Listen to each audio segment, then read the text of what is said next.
Assalamualaikum warahmatullahi wabarakatuh. Kembali bertemu dengan saya Nuruddin Hidayat, guru IPA MTS.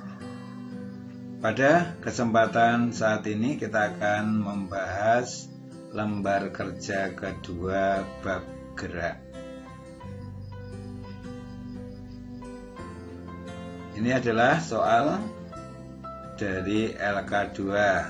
Ada 5 soal. Yang pertama adalah membaca percobaan GLBB pada tikar timer dan juga pada tetesan oli. Kemudian yang kedua, mempelajari tentang gaya.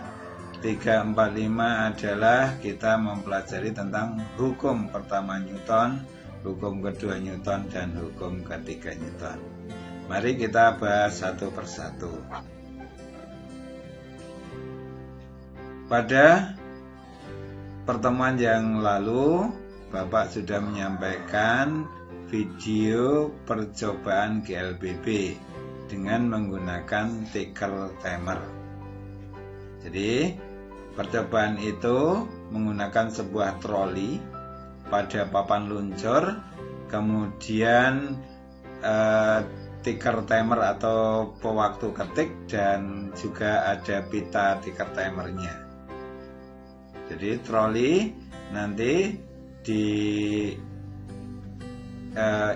dengan pita tikar timer, ya, kemudian dilepaskan. Nah, hasil dari tikar timer dan cara membacanya, Bapak langsung pada hasilnya karena anak-anak sudah melihat video percobaannya. Yang pertama, ya, ada 3 jenis tikar timer yang beraturan. Ya, jadi yang beraturan. Yang pertama adalah titik-titik, ya, hasil ketikan dari tikar timer itu adalah sama panjangnya, ya. Artinya bahwa tikar timer itu memiliki kecepatan yang tetap, maka gerak benda itu disebut gerak lurus beraturan, ya, karena kecepatannya tetap. Nah, kemudian yang kedua adalah bahwa geraknya berubah. Bisa itu berubah dipercepat, bisa diubah diperlambat. Nah, bagaimana cara kita menentukannya dipercepat atau diperlambat? Yang pertama harus anak-anakku untuk ingat, yaitu arah gerak. Jadi tadi tikar timer troli diikat dengan pita ketik, ya. Ketika tikar timer bergeraknya ke kanan, ya, maka yang pertama diketik itu adalah yang sebelah kanan. Ya. Jadi bagaimana cara membacanya? Cara membacanya berarti dari kanan ke kiri, atau dengan kata kunci untuk membaca tikar timer, arahnya berlawanan dengan arah gerak benda. Sekali lagi kata kuncinya, untuk membaca tikar timer, maka arah kita membaca berlawanan arah dengan arah gerak. Kita lihat untuk yang tengah, ya, bagian gambar yang tengah. Di situ berarti kita arah geraknya ke kanan, kita membacanya ke kiri. Semakin ke kiri, maka kita lihat jarak, ya, ketikan tikar timer semakin besar. Berarti kecepatannya semakin besar. Maka dapat kita baca bahwa itu adalah GLBB dipercepat. Coba dibandingkan dengan yang di bawah.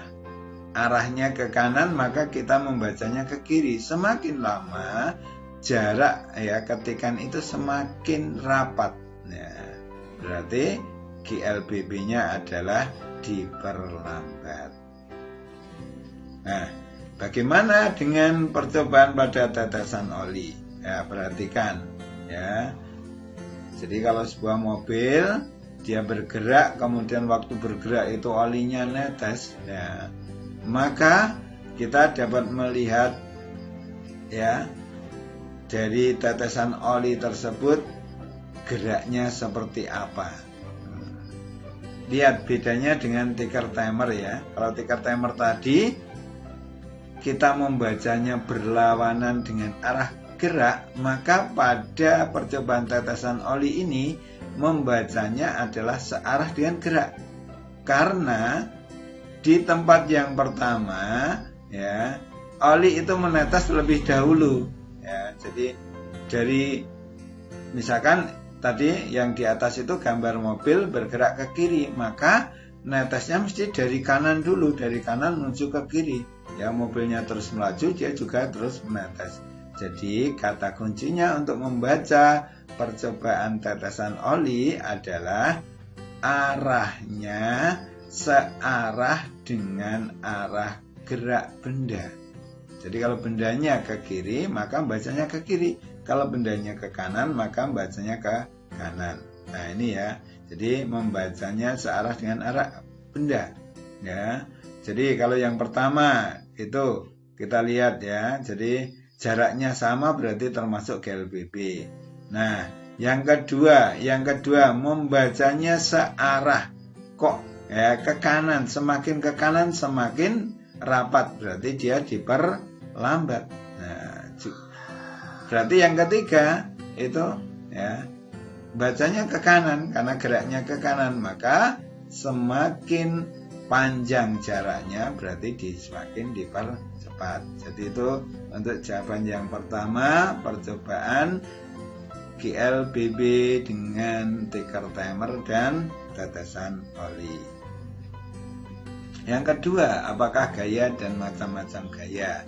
Nah, kita lihat. Jadi, dua orang pada gambar itu sedang melakukan sebuah gaya. Ya. Yang depan itu dia akan menarik gerobak, yang di belakang dia mendorong gerobak. Bagaimana arah menarik gerobak dan mendorong gerobak itu sama enggak? Ya, kalau kita lihat ya. Jadi yang menarik gerobak, dia gerobaknya ditarik ke depan. Yang mendorong juga gerobaknya didorong ke depan. Jadi tarikan atau dorongan itu arahnya sama ya. Jadi bukan ditarik dan didorong ya, kecuali orang tarik tambang itu tarik-tarian ya. Jadi yang disebut gaya adalah suatu tarikan atau dorongan. Nah, gaya itu satuannya adalah Newton. Gaya itu dapat dibedakan menjadi dua. Ada gaya sentuh, adalah gaya yang bekerja pada benda akibat adanya persentuhan. Jadi adanya persentuhan. Jadi contohnya di sini ada gaya otot, ya otot kita, gaya pegas, dan gaya gesek, ya gesek antara dua benda yang sedang bergerak. Sedangkan yang kedua adalah gaya tak sentuh, ya adalah gaya yang bekerja pada benda tanpa adanya sentuhan. Jadi tanpa disentuh dia sudah bisa ya melakukan gaya. Contohnya adalah gaya gravitasi. Jadi gravitasi itu tidak ada sentuhan dengan bumi, benda itu bisa jatuh. Ada gaya magnet, ya besi, ya baja itu ditarik dengan magnet. Juga ada gaya listrik, ya. Jadi itu adalah gaya-gaya yang tak sentuh. Itu jadi gaya dan macam-macam gaya. Kemudian yang kita lihat pertama adalah hukum Newton. Hukum Newton itu ada tiga. Hukum pertama Newton, ya. Bagaimana hukum pertama Newton? Ya, kita lihat, ya. Bila jumlah gaya-gaya yang bekerja pada benda sama dengan 0, maka benda cenderung diam atau bergerak lurus beraturan. Jadi apabila tidak ada gaya 0, nah, atau jumlah gaya, jadi jumlah gaya ada gaya tapi jumlahnya adalah 0. Nah, jadi ada dua kemungkinan. Maka benda itu akan cenderung untuk diam. Dia itu akan diam karena tidak ada gaya, atau dia akan tetap ya bergerak lurus beraturan. Nah, sifat benda untuk mempertahankan keadaan yang diam, nah, tetap diam, yang bergerak lurus beraturan dia akan terus ya, bergerak, maka ini disebut sebagai inersia benda atau disebut kelembaman. Oleh karena itu hukum pertama Newton juga disebut dengan kelembaman. Ya. Sifat lembam pada benda adalah sifat untuk mempertahankan keadaan, yaitu keadaan tetap diam atau keadaan untuk bergerak. Kita lihat contohnya. Nah, kalau Anda naik mobil ya, naik mobil mula-mula mobilnya diam. Nah, kemudian mobilnya tiba-tiba digas bergerak. Apa yang terjadi? Kita akan terdorong ke belakang.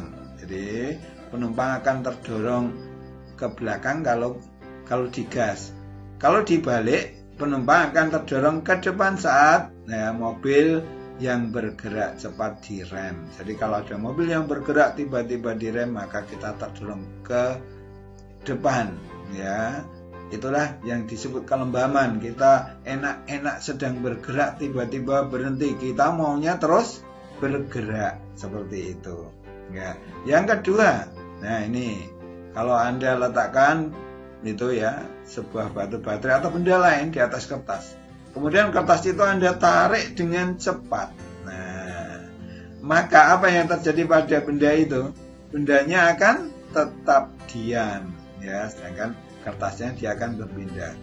Itu contoh yang kedua. Yang ketiga, nah ini gambar apa ini? Ya, jam ya, jam bandul ya. Nah, jam bandul, bandulnya itu gimana? Berhenti tidak itu? Ya, sepanjang waktu, sepanjang tahun ya, bandulnya akan tetap bergerak selama di situ resultan gayanya atau jumlah gayanya adalah sama dengan 0 ya. Jadi itu adalah contoh hukum pertama Newton. Selanjutnya, soal yang keempat adalah hukum kedua Newton ya. Hukum ini berbunyi percepatan dari suatu benda sebanding dengan jumlah gaya atau resultan gaya yang bekerja pada benda ini dan berbanding terbalik dengan masanya. Ya, kalau anak-anakku ingat ya, ini hukumnya orang-orang yang ngedrak ya. Ya, kalau mereka itu ngedrak itu motornya itu diprotroli ya. Jadi supaya apa? Supaya menjadi lebih ringan. Bahkan beberapa bagian diganti dengan ya benda-benda yang lebih ringan. Karena semakin ringan maka percepatannya akan semakin besar karena di situ berbanding terbalik dengan massa. Jadi kalau kita rumuskan A sama dengan sigma F per M ya. Jadi A itu percepatan akselerasi ya sebanding dengan resultan gaya. Jadi kalau gayanya itu besar ya, cc-nya besar, maka percepatannya juga akan besar kayak gitu kalau motor ya. Kemudian berbanding terbalik dengan masanya. Semakin besar masanya ya, maka percepatannya semakin kecil. Nah, ini ya. Sebuah benda dengan massa M akan mengalami resultan gaya sebesar F akan mengalami percepatan A yang arahnya sama dengan arah gaya dan besarnya berbanding lurus dengan F gaya dan berbanding terbalik dengan M. Nah, jadi untuk hukum kedua Newton ini contohnya adalah nanti soal. Nah, kita lihat soal di sini. Sebuah benda yang massanya 2 kg didorong dengan gaya tetap sebesar 6 Newton sehingga bergerak. Tentukan besar percepatan gerak benda tersebut. Nah, kita lihat diketahui apa dari soal?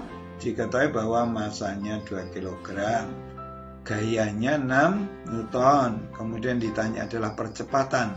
Maka kita jawab percepatan adalah F per M ya, gaya per massa sama dengan 6 per 2 berarti A percepatan adalah 3 meter per sekon pangkat 2. Juga yang kedua, berapa besar gaya yang harus diberikan pada benda yang massanya 1,5 kg agar bergerak dengan percepatan 4 meter per sekon pangkat 2. Ya, jadi di situ diketahui adalah masanya 1,5 kilogram, percepatannya 4 meter per sekon pangkat 2, dan ditanya adalah F.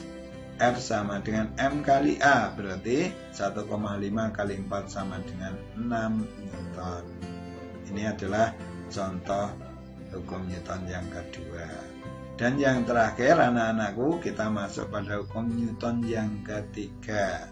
Nah, perhatikan itu gambar, ya, orang yang mendorong tembok. Nah, kalau dia mendorongnya tembok, ya, di atas skateboard, nah, maka di situ dia malah akan terdorong sendiri. Nah, ini jadi, atau yang kedua itu contohnya kalau roket. Nah, roket itu nyemburnya ke bawah, tapi roketnya akan ke atas. Nah, hukum ketiga Newton ini bunyinya, jika suatu benda mengalami gaya pada benda lain, maka benda yang dikenai gaya akan mengerjakan gaya yang besarnya sama dengan gaya yang diterima dari benda pertama, tetapi arahnya berlawanan.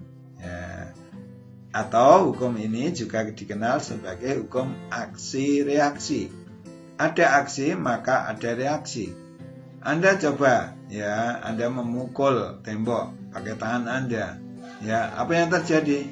Tangan kita yang sakit, seakan-akan tembok yang memukul tangan kita. Itu ya, jadi sama besar, arahnya berlawanan. Ada aksi, maka ada reaksi.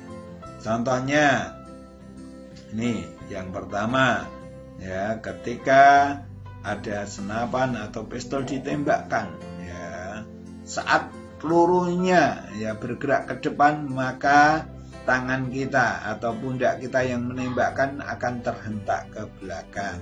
Ya, jadi senapannya, pistolnya akan terhentak ke belakang.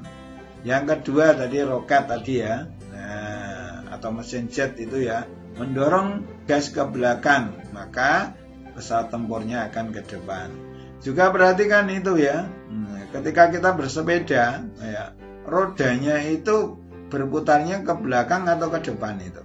Nah, jadi ternyata roda itu berputar ke belakang, ya, maka sepedanya akan bergerak ke depan. Nah, demikian. Terima kasih atas perhatiannya. Assalamualaikum warahmatullahi wabarakatuh.